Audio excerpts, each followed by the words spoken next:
Cameroon, Bantou, Africa, Bantou, to the world, Bantou. De Marc Brice. Reprends, s'il te plaît, c'est très important ce que tu viens de dire. Ah ouais, je voulais dire que concernant cette démission et prétendue rétractation de Marc Brice. Ça, c'est l'élément de langage que je te connais avec. Voilà. Okay, c'est important. Tu connais le français. D'accord. Donc, on a Raphaël Kouah qui, cette fois-ci, demande à la FECAFOOT de faire preuve de lucidité. Le football camerounais refait parler de lui, tant sur le plan national qu'international, aussi bien à travers les médias classiques que la toile, pas en termes de résultats sportifs, mais dans la rubrique des faits divers. Une fois de plus, mais aussi peut-être une fois de trop, un nouvel épisode du feuilleton Marc Brice nous a été servi. Au centre de l'intrigue, une vraie fausse démission. Dans les rôles principaux, comme d'habitude, le sélectionneur national des Lions Indomptables, la Fédération camerounaise de football et le ministère des Sports et de l'Éducation physique. Alors que la FECAFOOT dit avoir pris acte de la démission du technicien belge et envisage désormais son remplacement, le gouvernement, par la voix du patron des sports, Narcisse Mouelé-Kombi, est ferme et sans ambiguïté. Marc Brice n'a jamais démissionné et reste toujours, bel et bien, l'entraîneur sélectionneur des Lions Indomptables. S'il est vrai qu'en 15 mois, le séjour du technicien belge à la tête de la sélection nationale n'a jamais été un long fleuve tranquille, il est plus qu'urgent d'en appeler au cessez-le-feu. Car dans la logique de la FECAFOOT, il est question de doter les Lions Indomptables de nouveaux staffs, ce qui serait à tout le moins incongru si l'on considère le bilan de Marc Brice qui n'a concédé aucune défaite jusqu'ici. En outre, le contexte ne s'y prête pas, car les Lions Indomptables jouent leur avenir dans la course à la qualification pour la prochaine Coupe du Monde à travers une double confrontation avec les Swazini et le Cap-Vert en septembre prochain. Et un chamboulement de l'encadrement technique est susceptible de briser la belle dynamique observée jusqu'ici. Il faut par conséquent savoir garder la lucidité, juger de l'opportunité des actes, comprendre les enjeux et privilégier l'intérêt de la sélection pour pérenniser les acquis. Dans cette perspective, les pouvoirs publics, le sélectionneur et la FECAFOOT devraient pouvoir assez rapidement remettre les choses dans l'ordre afin de garantir une plus grande cohésion dans les actions et de ramener la sérénité dans la tanière des Lions Indomptables. Et c'est déjà le branle-bas de combat et le cessez-le-feu peut désormais être envisagé à l'initiative des autorités au plus haut sommet de l'État, ce qui pourrait prendre la forme d'une audience du sélectionneur national avec toutes les parties prenantes dès ce vendredi et suivi samedi après-midi d'une conférence de presse au stade Omnisport de Yaoundé en vue d'un apaisement définitif. Mais je ne comprends pas c'est Raphaël Kouah. Quand on parle de Raphaël Kouah, on parle de quelqu'un qui est toujours derrière Marc Brice. On parle de quelqu'un qui a toujours soutenu le ministère des Sports. On parle de quelqu'un qui a toujours été contre la FECAFOOT avec ses différentes sorties. On connaît l'opinion de ceux qui travaillent à la CATV. Et tout certainement les a énervés. Raphaël Kouah et les autres pensaient que le poste de Team Press des Lions Indomptables revient de droit aux journalistes de la CATV, mais l'exécutif actuel les a montré que non, c'est pas, ça ne revient pas de droit. Donc du coup, les gars se sont fâchés et Raphaël Kouah y compris aussi. Il serait aussi derrière cette conférence de presse. Peut-être que c'est lui qui va animer la conférence de presse où c'est Germain Noël Bessenger. J'ai bien dit Germain Noël Bessenger. Donc, on verra. Lui parle de la lucidité. Donc, la FECAFOOT devait faire montre de la lucidité. Waouh! Et le ministère des Sports devait faire montre de quoi? Il y a un sujet qu'on l'écoute.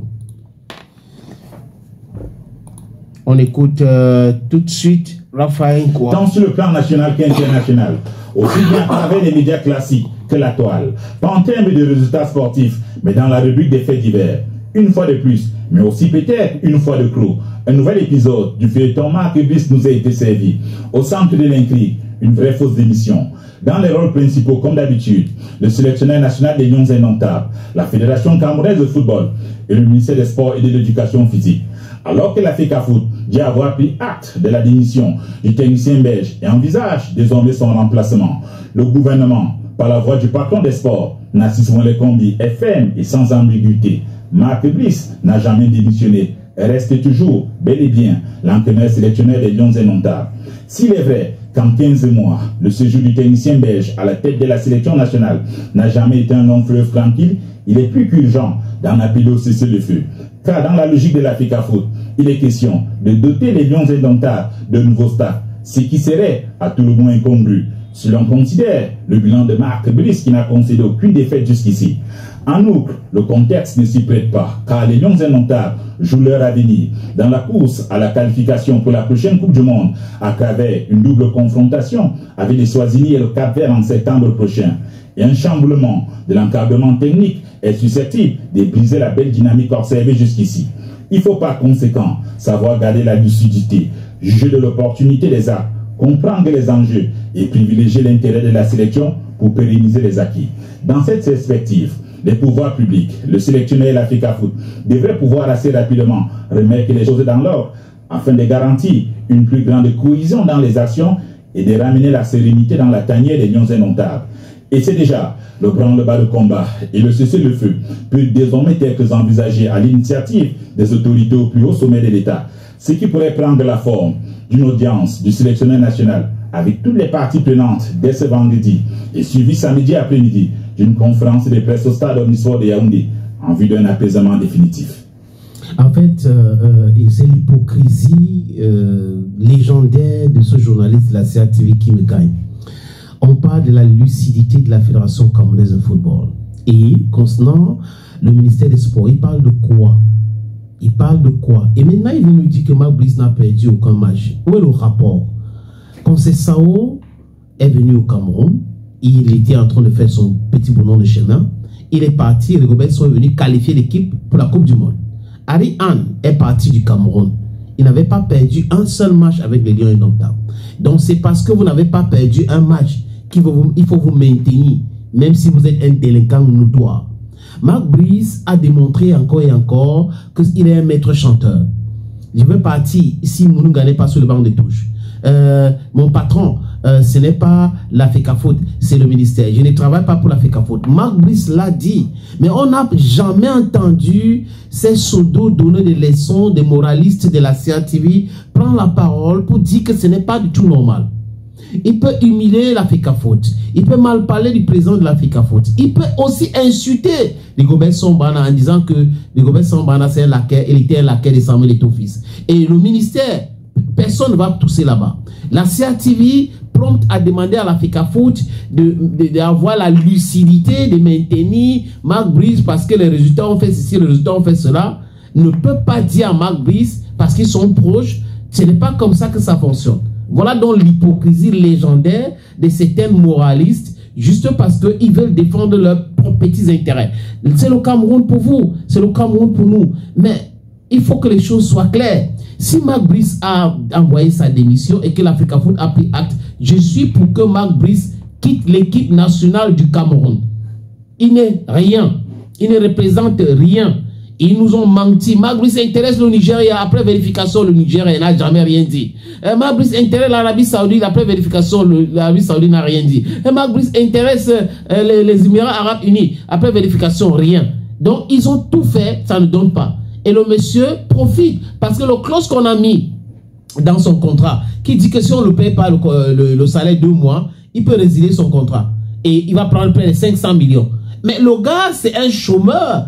Il était troublé par le chômage. Et quand on vient signer un truc comme ça, un ministre dans un pays pauvre, très endetté et embêté, ne protège pas les intérêts du Cameroun dans un contrat.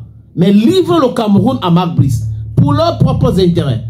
Et aujourd'hui, ça tourne au vinaigre. Il commence à dire l'Africa Foot doit être lucide. Il faut la lucidité de la part de l'Africa Foot. Non, monsieur Raphaël Quoi, je pense que vous êtes animé par un esprit d'hypocrisie. Il faut que cela aussi cesse de votre part. Vous n'aimez pas l'Africa Foot. Vous n'aimez pas le football camerounais. Ce qui vous intéresse, c'est vos petits intérêts. Et Marc Brice fait partie de ceux-là qui protègent vos petits intérêts. C'est pour cette raison que vous faites semblant de vouloir la paix. On va recevoir au plus haut sommet de l'État. Mais au plus haut sommet de l'État, c'est qui? C'est Ngongo. Ngongo fait partie du problème. Il fait partie du problème. C'est simple. Il faut tout simplement accepter la démission de Marc Brice du côté du ministère des Sports et de l'Éducation physique. Les négociations, c'est pour sauver la face. Parce que la honte les a touchés. Ils ne savaient pas que ça pouvait arriver comme ça. Comme quelqu'un dit, ils ne savaient pas qu'il allait faire comme ça. Monsieur Mouele, comme il ne savait pas que Marc Brice allait faire comme ça. Et c'est tombé à un mauvais moment. Ils ont voulu cacher cette information. Malheureusement pour eux, l'information a touché, arrivé à tout le monde. Et même les turiféraires du régime, même ceux qui soutenaient Marc Brice hier, qui soutenaient moi les combis hier, disent clairement que Marc Brice a démissionné. Mais Marc Brice peut aller travailler au ministère des Sports, non? N'est-ce pas? C'est le ministère qui a signé le contrat avec lui, son éco-contratant. Peut-être qu'après, qui sait? Bantou.